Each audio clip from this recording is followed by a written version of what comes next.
to talk about this thing. Conflict resolutions. When is enough enough?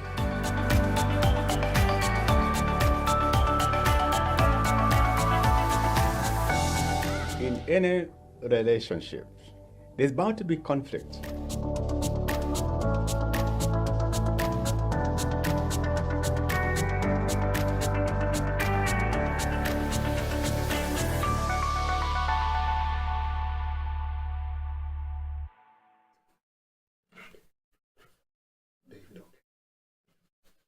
Hey, welcome to Bishop's Corner. Once again, we are talking at a time when many of us in America have been so tense. We just received the election results, and I have a good friend of mine, David Ogega. He is here. He's been in this country for many years, longer than I have. He's an informed gentleman, and we share a lot of things in common. He's a good friend. David, how are you, sir? Good, Reverend. Nice to see you. Are you calm after the elections? Can you believe what has happened in the U.S.? Gosh, yeah, I can believe based on a lot of that, what we've gone through over the years, anything is possible. You know that saying, they say, only in America? Only in America. Did you believe that you get the election before midnight? By midnight, they had gotten to know who the U.S. president is, right? Yes, and I think, of course, it was supposed to be, very close. Yes. That's what the polls were showing before, of course, the true results came out. But like everybody else, I was surprised that by midnight, you kind of had a sense of where this thing is heading. And you could tell even by the candidates themselves. Oh boy. It's a new dawn for America. Yes, it is. Trump is back. Can you President Trump is back. I know we're going to talk about this in a minute, but it's just a new dawn. The whole world was watching, and there are people still pinching their knives to wonder whether it's a reality or not. But it's true. Like I said, only in America. But I think for those of us that didn't even think that was possible. Yes. We can go back, 8 years back? Yes. 2016? With the Clinton and Trump. And Trump. Yeah, but I think this time around, this thing is not as bad. I remember a lot of people were crying. You think it's not as bad as during Hillary? That was worse? I think so. The shock back then, it was, a lot of people took Trump for a joke. Nobody took him serious. I know, we made fun. We didn't know this guy would go anywhere. But anyway, David has been here in the U.S. since 1991. Did you tell me that? Somewhere around there. I came here in 1996. I was a teenager when I came here. Are you serious? Yeah, so You came here for school, right? Right. And you went to Kennesaw State University. I did. He's a finance major. This guy knows some few things, and I like, because of your passion about Kenyan politics that goes on here, and we're going to talk about politics in the U.S. and maybe how it impacts Kenya. Yeah. And the voice, and the thing we're going to talk about is it human voice or is it God's voice in as far as politics is concerned? And I'm going to introduce a gentleman here. His name is Benin. Benin is an African American and he's been to Kenya. Actually, we gave him the name Mwangi. Oh, Mwangi. He's been to Kenya. Oh, good. And I'm calling him because he is quite conversant with the politics here in the U.S. and he relocated to Florida. Mm-hmm. And I had told him that I'm going to call him so that we can have a conversation here. And I'm sure we'll be informed. Oh boy. Trump is back. Trump is back. This is beautiful. Ladies and gentlemen, we're going to have fun as you watch this. And I'm calling our friend Benin. Hey, Benin. Hey. How are you, sir? Good. It's nice to hear your voice. How is Florida? It's better now. What makes it better? Because Trump has won, or what? But if you had asked me like 3 weeks ago, I would have said it's horrible. But it's good now. Things are getting back on track. Everybody got affected by Milton, and before that, the storms. Yeah. Yeah, those storms can be pretty severe. Do you think Trump coming back is a political storm that has calmed down, or what?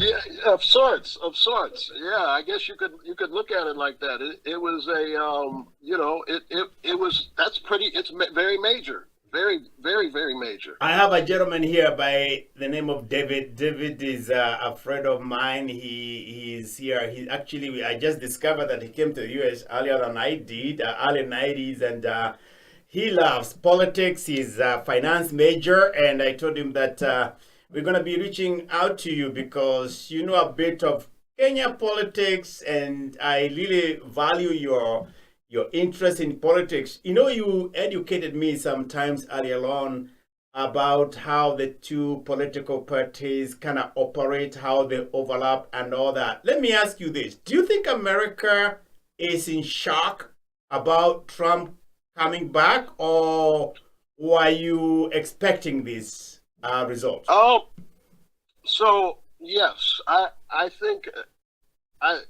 if you had asked me this like a couple of months ago, I would have been shocked. Right. But since since July, since the assassination attempt, I've noticed some trends that seem to be pointing in this direction. So I wasn't that surprised, to be honest with you.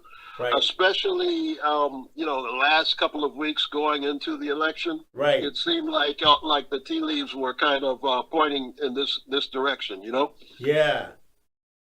Now, did the media, listen to the media, they said these elections are going to be too close. But at the end of it all, did it look too close? It looks like it was almost a wipeout when you look at it, especially on the Electoral College votes that Trump has garnered thus far. It's I think by this evening it was close to 300.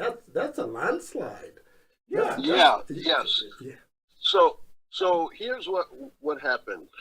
Here's why I feel like the victory ended up being more lopsided, is because when you start being more lopsided, is because when you start getting into people's pocketbooks, right, people respond differently. And I feel like what happened is that there's this phenomena where people are not always that forthcoming about who they're going to vote for. Right. Sometimes, people are human. People are fallible. So you ask a person and they know that they're going to be quoted. They might tell you that, I'm going to vote for Kamala or I'm going to vote for Biden. But in the back of their mind, they're thinking, no, I'm really going to vote for Trump. But I just want to play it safe in the public arena, And I feel like there was a lot of that that took place this time. Plus, also, the way that polling works, I don't know if you're aware, but it relies on phone calls. Oh, yeah? And yes, it relies on phone calls. And particularly, the way that it used to be done is landline phones. And, of course, today, how many people still have those, right? So what I've always been told and what I've always heard is that Republican voters in general tend not to answer solicitations. Okay.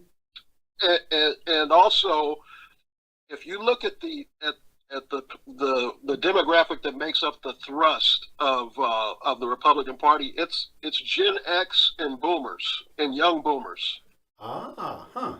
Gen X and young boomers make up the core of it. And they tend to be a more skeptical bunch about, someone calling that doesn't, show up on their caller ID, or they show up as unknown, blocked, or whatever. So it's a harder group of people to get a hold of on the phone. Wow. Did you know that, David? Yeah, from listening, I'm in agreement with you, Benin, because a lot of what you said is what I'm hearing too. That Republicans generally they're not they're not reachable. So that skews the polling. Right. So that's what throws it off. And then you have the case of the Gen Zs that you talked about, Benin, that maybe you would think, they're more malleable and fighting for democracy in that sense. But then they have the lowest propensity to vote. These young people, I'll get there if I get there. That's the attitude. Right. So, and I think in this sense, Democrats, maybe Kamala's folks, put so much weight on Gen Zs. You can reach them over the cell phone. But are the Gen Z more liberal? Would you think that would skew towards Democrat? You would think, but the problem is you would think so. They have a low propensity to vote, meaning they're not reliable. Okay. They can tell you, "Oh yes, I'm going to vote," but they don't show up. They don't show up. The boomers and the Gen Ys, they will show up, right? If they because they know what it means. Okay. But the younger folks, I don't think they subscribe to that sense of what Wow. being able to vote. Right. Yep. Right. And what the analysts thought would happen is the analysts were correct on one thing. They caught that Kamala's her coalition was based around women. She had a very, very, very high women turnout. Okay. But the thing from what I recall from just looking at the numbers, the women that were really, really voting for her aggressively they tended to be either single young women. Okay. Right? Single young women or highly educated women. Okay. So those two groups really gravitated to her, but it was not enough to compensate for what she lost with the men. The men heavily supported Trump, and then also she lost. Something different happened this election cycle that we haven't seen happen, which is Hispanics broke very heavily in favor of Trump. That's what I found out. Yeah. Huh. Yeah, and from what I've been told, it's the economy that they really keyed in on. Okay. That's the thing that really turned them out is the economy, and I feel like what hurt Kamala's campaign is when she said that she didn't see anything different about her administration versus the Biden administration. Yeah. I think the signal that sent to voters who are on the sidelines or just maybe undecided is, so the economy is going to stay the same. It's a continuation of Benin. Yeah. Yeah, and then also the smaller story. This is a little bit smaller, but it's still significant. Is a larger portion of black men either decided to not vote at all this time or to vote for Trump. What? Yep. So Trump, like the Republican Party typically gets 12% of the black vote. Trump got 24%. Oh boy. So the black carrot did not work this time, like having a black woman. That did not sell it. That did not sell it. And again, I think it really comes back down to the pocketbook. Like, when people are struggling, yes, they think differently. Also, here's something else that's really, really interesting about it. When you look at the another, like, you start uncovering the layers, right? Right. Of who Trump really won over heavily. There's another group that he won over that I think really just led to the landslide. Right. He won the Catholic vote by 15%. Whoa.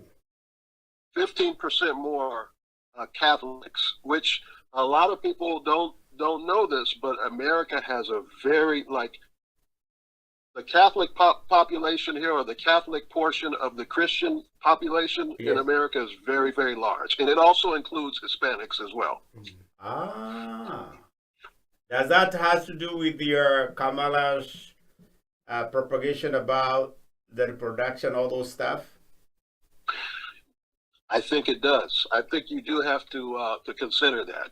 I think when it comes to that topic, they tend to be the most vocal. They're much more vocal than what we call evangelicals. Right. Yes. When it comes to abortion, right. and I think it's across the board. Black, Catholics, white, Hispanic, they tend to have a very similar value system from what I've seen.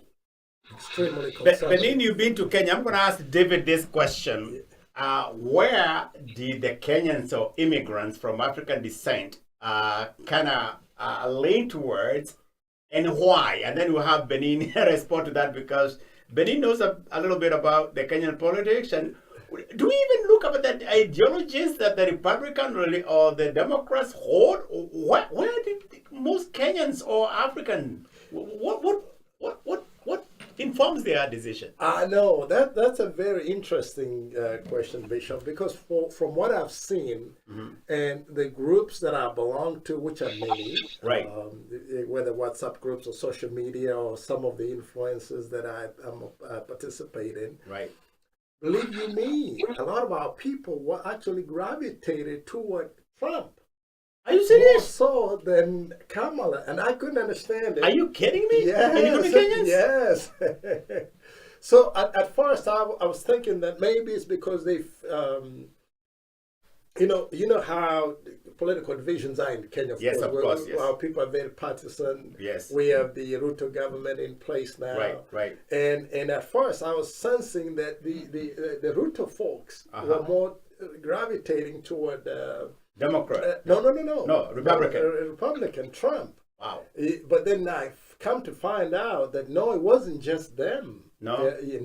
But the most vocal ones that I was a part of were actually pro-Trump, more so than those that were pro-Kamala. What would inform them to do that? I don't know, because you would think as immigrants, based on the threats that Trump has issued, yes, what he's going to do to immigrants, that maybe, they would, out of fear maybe, or out of just self-preservation, they might say, I want to vote for Kamala because she speaks to my interests. And it's a child of an immigrant. Yeah, a black woman, a child of an immigrant. But it's like it shocked me too. It was disproportionately more toward Trump than it was Kamala. So there's some that have attributed that to maybe it's race, but no, we're Africans, of course. It has nothing to do with race. Right. Maybe it's misogyny. Like we don't like a woman leader. And I never spoke to that too, because I think when you are still there, and I know once we release Benin, we're going to talk about that. Do you think, Benin, that America is ready for a woman president, leave alone black woman? That's a good question. I was speaking with my wife about that earlier. And, I thought that we were, but, it perhaps maybe just not this one. On the other hand, we've never. Yeah, I like that. Not this one. But in fairness, she was thrown into this thing.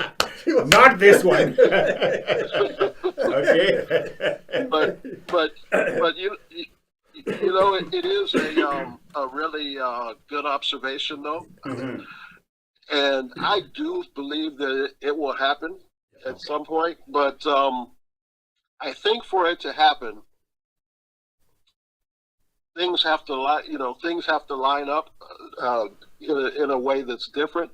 Right. Like there's another component that I see in this conversation about Trump. Right. And if you don't mind me indulging you a little bit on this, yes, I feel like okay, so I was never I'm more to the right of independent, right? I know. But I was never big on Trump, and I didn't really go for him in prior elections, right? Yes. But something changed after the assassination attempt. After the assassination attempt, I started looking at it, and I was like, wow, like, you mean if the guy, if he hadn't turned his head at that exact moment, he would not be here. Yes. Right? And then there was a second attempt after that. Yes. And I'm thinking, man, that can't be an accident. Then when you look at all of the all of the intrigue with the legal stuff. Right. You look at they say that this man is the most investigated person in history. Right. Not just U.S. intelligence, but intelligence from all the major superpowers have been investigating him, trying to find something. Right. Right. And somehow like he keeps on going. And at a certain point, I started saying, man, maybe it's God. Like the first time I heard, in 2016. I'll be honest with you. When I saw the pastors who were supporting him, I was like, "What is going on here? What do they see in him? Because I'm whatever it is, I'm just not seeing it." Right. But after that attempt, I noticed a change in his tone, his rhetoric. I noticed kind of a more subdued, maybe not subdued, but just a different energy from him. Right. And I started thinking maybe this might be the hand of God. Like, I don't know why God does what he does, but it looks like there could be some spiritual component to it also. Because how can all of these, okay, so if you think about it, right? Right. I truly believe that if Biden had stayed in, I think he probably could have won. Because Biden has a lot of popularity in Pennsylvania, right? Oh yeah. Biden is very popular in Pennsylvania. Not only is he popular in Pennsylvania, but if you look at how the election turned out in 2020, those Rust Belt states that Trump won, Biden took those states, right? Wisconsin, he took Pennsylvania, right? And I feel like, okay, I know he was diminished. His mental capacity seems like it's definitely going downhill over especially the last year. Right. But like, if you look at it from a big picture perspective, right? After the debate, everyone started telling him that he should drop out. Yes. He was very adamant that he wanted to stay in the race. Right. And somehow they twisted his arm, and I felt like he did not want to go, but he did because, all the pressure he was getting. And what they did, do you all know why they chose Kamala? Tell us. They chose her because of the campaign finance rules. So his campaign had raised a lot of cash. Yes. And if they had tried to go a different route, like go with someone outside of the administration, they would have faced the hurdle of having to come from behind with a few months left and raise money all over again. They wouldn't be able to have access to what Biden had raised. They could not have donated that money to a newcomer. They could have raised donations, but not to the extent of what was in Biden's coffers already. Okay. You see what I mean? So because she was part of the administration, she was able to tap into the funds that were already in his campaign accounts. Wow. So you believe that Benin would have bounced back? David, do you think that he would have bounced back? Actually, I do. Oh, yeah? Yeah, but given the choices between Biden and Trump, and all things being equal, and it's true. I mean, his mental acuity was declining, obviously. But I think a lot of Americans were willing to look aside, look the other way, and give him an opportunity. Maybe not to the extent that he would have done better than Kamala. I think so, because I think so. Yes, it might not have won outright, but this is the first time for all 3 times that Trump has run that he won the popular vote. Yes, not once before, but this time he did. But then when you look at the numbers, the totality of the votes, they were below what they were in 2020. That's right. Yeah. They were below, far below. They were so far that below. tells me the enthusiasm folks had for Biden was much greater, and it was only fueled because it was anti-Trump at that time, I believe. Yes, and I don't think Trump did himself any favors over the years, from the January 6th incident, and all through all these other things and the things he's been saying. So I think that people would have tolerated. And as Benin saying, seeing Trump having gone through all those atrocities, the accusation, somebody say, how do you gonna elect a convict? And then the assassination, and then the heavens are still for Trump, and people are wondering what's going on. Things that are beyond our comprehension. Before we let you go, Benin, I would like you to comment on 2 things. One, what will be the effects of Trump coming back in as far as the geopolitical issues are concerned? And do you think that Kamala should stay on, knowing that Trump is not going to look for more in the election? Do you think she has a chance, or should the Democrat Party look for another partner? And what does Trump coming back has to do with the geopolitical, the issues, especially in the Middle East? Okay. So I think that the interesting thing about Trump is he automatically starts as a lame duck president, because he's, after this he terms out, but also something about him that's unique is he's 78. Yes. So, he's in what you call the 4th quarter, right? Yes. According to our lifespans that we tend to have in the States. Right. So I think there's another politician right now who is in a similar situation to that. And that person is the Israeli Prime Minister, Benjamin Netanyahu. Okay. I want to say they're age mates, right? Oh, yeah? And what I've noticed about him this last year or so is that he has been very emboldened to just to just push the envelope as far as he can. And I feel like when you're at that point in your life where that pretty soon you're gonna probably be leaving, right? You tend to leave everything on the field, right? And I think that's kind of what I'm expecting to see from Trump. Okay. I think that he, in his first term, he made a lot of mistakes. Right. One of them, he admitted, and this is one of the things that I noticed. Like, I've never heard him before say that he made mistakes or he's done anything wrong. Right. But about a month or 2 ago, he did an interview and he said, "Yeah, I made some mistakes." He said, "The biggest mistake that I made is personnel." He said, "I admit that I made some bad personnel choices in my first administration." And he said it was partly because I was an outsider. I didn't know anyone. I knew people, but I didn't know people like politicians, like the politicians did. And I think that that's something that he's already shown that he's willing to do differently. And why I say that is Robert F. Kennedy is not a Republican, right? He's an independent. Right.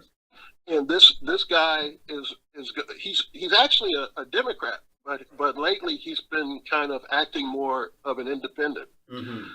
So he's going to be part of the administration. I think he's going to be, I don't know if he's going to be like a surgeon general, but he's going to have something to do with health. Right. It looks like Tulsi Gabbard, who is a Democrat, is also going to possibly be part of his administration, as well as Elon Musk, None of those people are conservative or anyone that you would consider a traditional Republican. So I think that something that he's going to do differently is he will probably call more on his gut more and trust his intuition more in this administration, right? Particularly when it comes to personnel. And the other thing that I can see him doing that's going to put his stamp on things, and he's already done it, which is the media. I think his re-election really shakes up the mainstream media in America in a way that, I don't know if we'll really know the effects of it for a while, but I know it's going to be pretty big.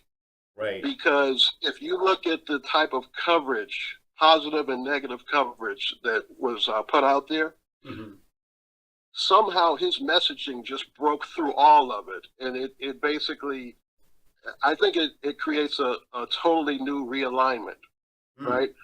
And what it it shifts the balance of power more in the favor of like independent voices, like Joe Rogan, people like that. Those people are going to come away as winners from this. Right. As far as Kamala, I think that the Democrats have already started to throw her under the bus.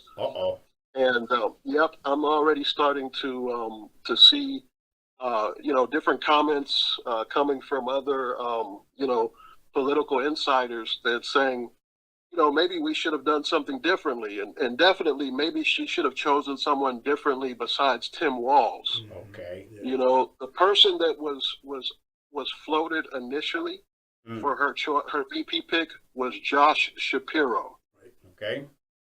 He's the governor of the state of Pennsylvania. I believe that if she had chosen him, they definitely would have won Pennsylvania. Pennsylvania. Wow. Definitely. 100%. Wow. 100%. So to be honest with you, I don't see her being able to withstand this. Wow. And still come out like at the top of the party, like as a major power broker. I just don't see it. When you compare Kamala and Hillary, who came out better? What can you Clinton, kind of Hillary? I mean, as a presidential candidate, who stood out? Who had a better chance, Kamala or Hillary Clinton? If you ask me, yes, it was Hillary. Hillary, you think so? Yeah, because even outwardly, without even considering the nuances between the candidacies. I mean, Hillary won the popular vote. He did, yes, she did. She did. Kamala didn't. And then Hillary had all this war machine over the years. Name recognition, the husband. She's been a Secretary of State. Yeah, and then well exposed. Yes, and she had all this time to prepare for the campaign. She had a full-on campaign. Yeah.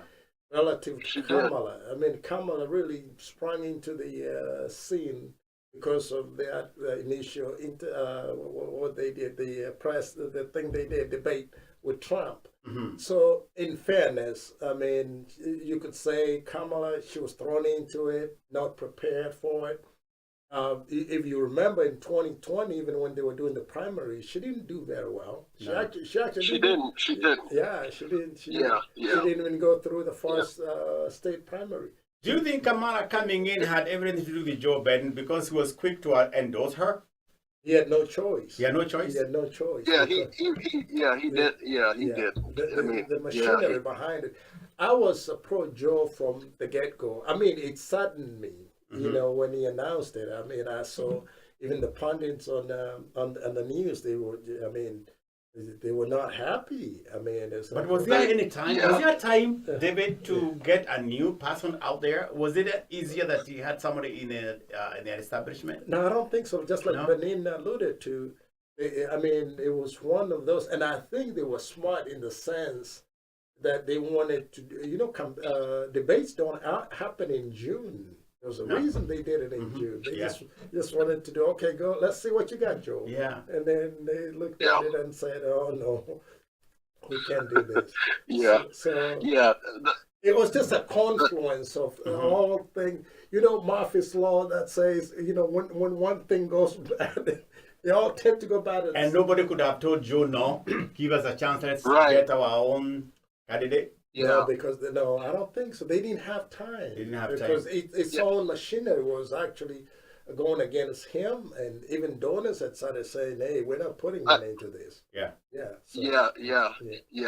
I've heard that that the strongest voice for him stepping aside was Nancy Pelosi. Yeah, and you know the thing about Joe Biden is that a lot of people have wondered, like, okay, with him, you know, kind of receding back and you know, his mental acumen kind of you know, softening around the edges, who's really running things? And it looks like the person that was really pulling the strings behind him was his wife, Jill Biden. Yes. And I feel like she was very the Kamala as a choice was not good, because from what I understand, there was tension between Jill and Kamala from the beginning. And if you notice, there were several times throughout Kamala's campaign when Joe did things that seemed to contradict Kamala. Did you all notice that? No, I didn't. Did you, David? Yes. Maybe I wasn't paying attention. Maybe. Okay, so here's a couple of things that happened. The first thing that I noticed, and I thought when I saw this, I kind of like, okay, that's just an innocent, you know, innocent mistake. But there was a campaign event where Joe Biden put on the Make America Great Again cap. Yeah. Right. He put on the baseball hat. Yes. And took a picture. Yeah. You guys, I'm sure you've seen it. Yeah. So that was the first thing. When that happened, everybody was like, look at silly old Joe, you know. But then those things never stopped happening.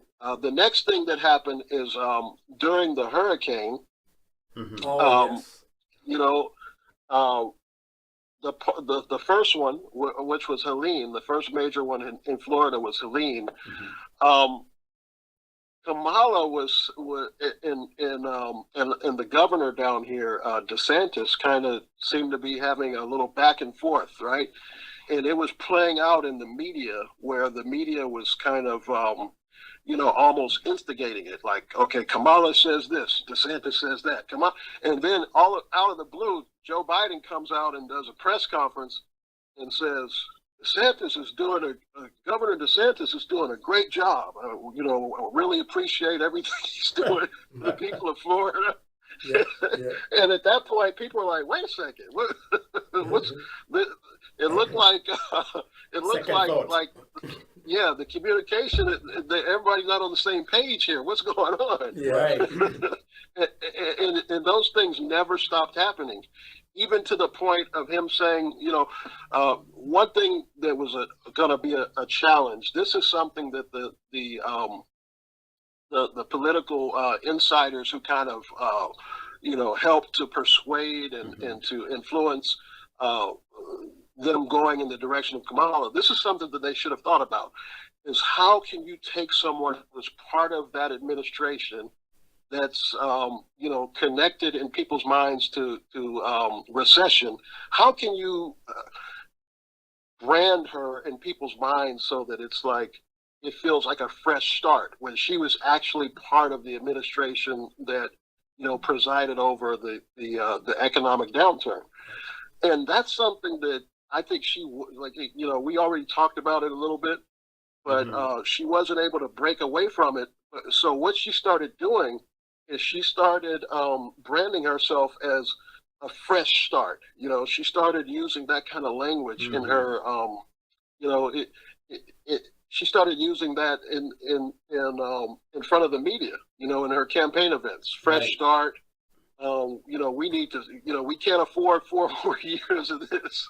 You know, she started using that kind of language, right? And here comes Joe Biden again, another press conference.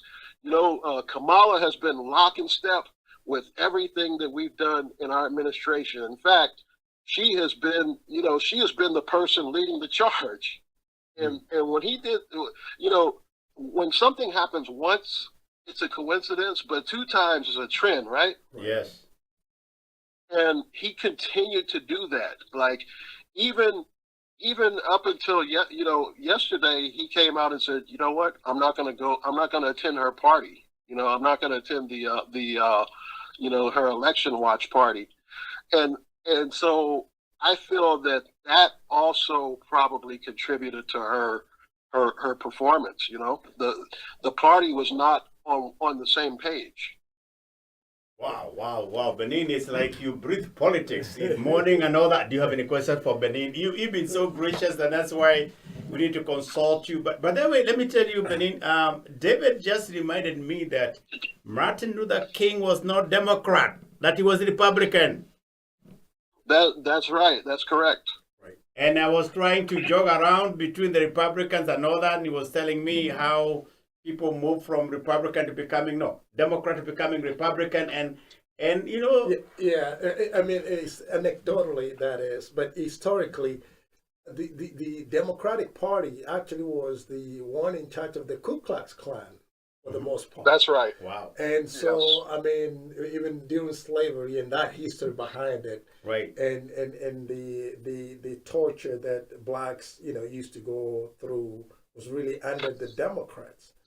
So what changed it actually was in the 60s. That's when it all flipped after JFK died or was assassinated. That's right. Lyndon B. Johnson came to power, of course. Yes. He took over from JFK. But JFK and MLK, Martin Luther King Jr., were working on a civil rights legislation before he was killed. Right. So that's right. When he was killed or assassinated, Lyndon B. Johnson picked up from there, and he was very successful in passing that. So from then on, African Americans and those people that were fighting for civil liberties literally switched allegiance almost overnight. Right. And it's never changed since then. But Martin Luther King Jr. was a Republican. Yep. And the other thing, Benin, we are talking about with David here is about devolution and federal. How, earlier on you told me about how we started from the states coming together and bringing up the federal government. But he had another angle to it. What did you tell me, David, before this? Which about the federal, about devolution, which came first and all that in Kenya. Oh, yeah. So I think in Benin, maybe it's an angle I was coming at from, because I was telling Bishop here that in true sense, American system of government is devolution by nature. Devolution means it's not centralized. So, and then we copied it. Of course, Kenya copied it, and I don't agree with the way they copied it. But when you look at how it devolved between the Federalists and the Jeffersonians or the Democrats, that's how it evolved. And I read your article, by the way, it narrates it extremely well. So the Federalists, of course, they wanted more of a central government. Yes. And then they were of the idea that anything that is not enunciated or in the Constitution, it's allowable. It's in other words, it can be donated to the state, or it's power that is donated to the central government. And so those were the Hamilton that set up the economic system that now anchors the United States. But then the Jeffersonians, they just wanted more power, decentralized form of government. But they were able to find a middle ground. Yes. But in a sense, that's how the two-party system was set up, just like you have it on your article. But then you come into what we consider devolution in Kenya, which is not, in my view, of course, it's multipartism we call it. When you look at the nuances, the differences between the two, I tend to feel like this system that we're under now in the United States, it's more efficient. it's more stable. And I think that's how you alluded it in your article, Benin. In these Yes. coalitions we have all over the world, I mean, not maybe all over the world, but Kenya, for example, is extremely unstable. Right. I mean, if you don't have a good coalition, but in places like Israel, for example, there was a time in Israel you would have elections every 6 months, every 9 months. Yes. Back right, in the, right, yeah, right. That's what because the parliamentary, that system is different. Yeah, you're right. It makes it a lot less predictable.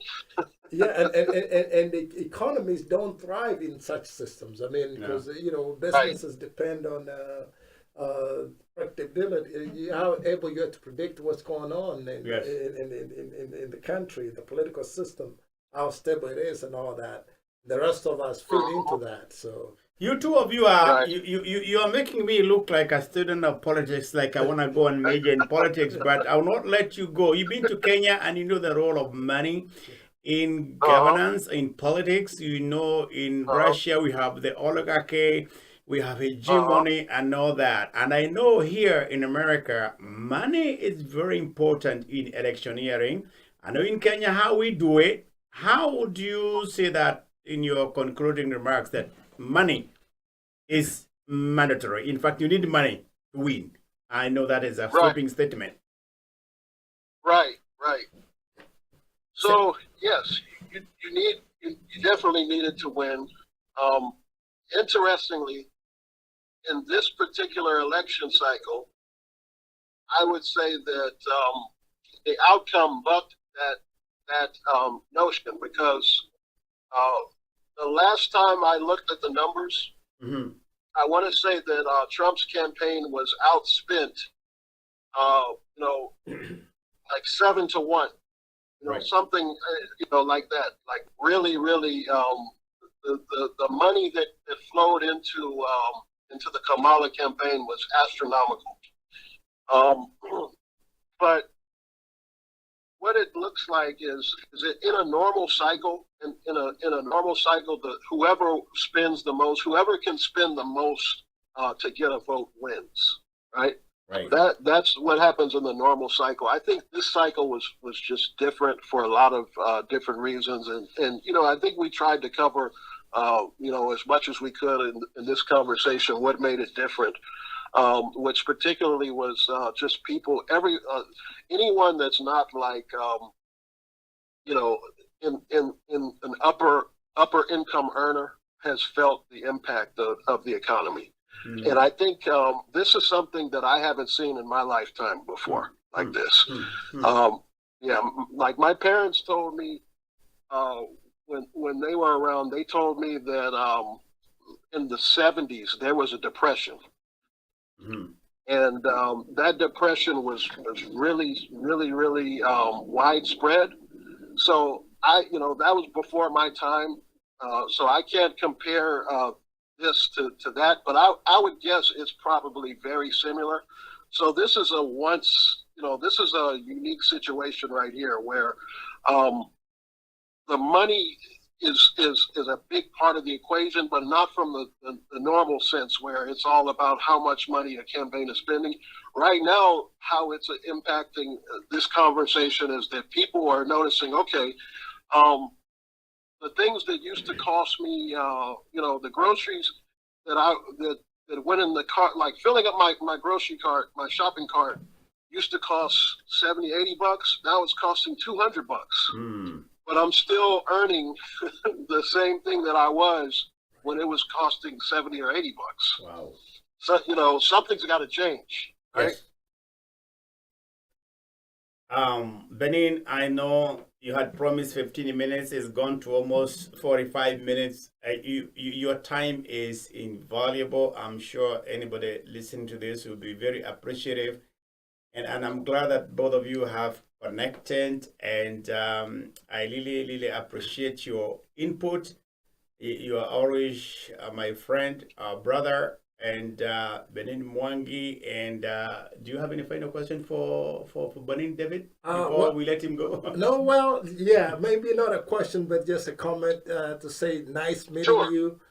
You know, when you what part of Florida are you again? I'm in we're in Central Florida. Okay. About an hour north of Tampa. Oh, okay. I've been down there a couple of times, but next time you're here, man, come on, let's connect. It was such a pleasure connecting with you today. Likewise, likewise. The pleasure was mine. Benin, anytime you come, we promise you a goat. I know you know how to get a goat roasted. We'll do that to you. I value my brother. Stay put and stay safe. And we thank you so much for your time. Thank you. You're welcome. It was a pleasure. Thank you, sir. Thank you.